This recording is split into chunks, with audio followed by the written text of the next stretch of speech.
for some reason in the ad tech space, we have this obsession with perfect. Everything should be exactly 100% as to what people or companies think that they've purchased.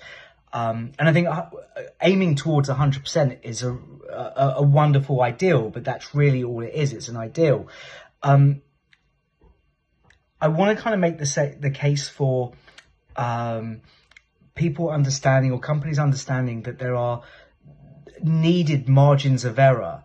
So whether it be data targeting, and you just want people within that group, and there's no kind of like slight leakage outside of that, 2-3%, something like this, that should be acceptable. It's a kind of a given. In other industries, when there's manufacturing, there's always going to be a few kind of minor defaults with certain products, with certain individual items of products when they roll off the factory line, and they even make their way through to the shops. And we kind of can deal with this, or it gets dealt with later on.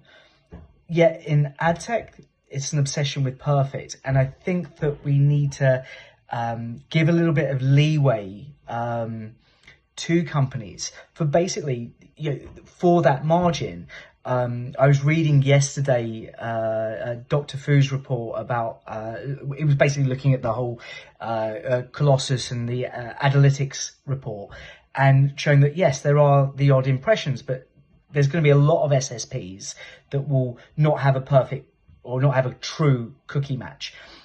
And I think we need to be very careful when we're talking about companies and saying that there's an issue, that there's a difference between something being an endemic problem with the technology or with the business, versus there being a margin of error that should, in my opinion, be allowed. And I'm really curious to see what other people think, whether perfect is exactly what we should go for, and if anything that creeps outside of that needs to be dealt with.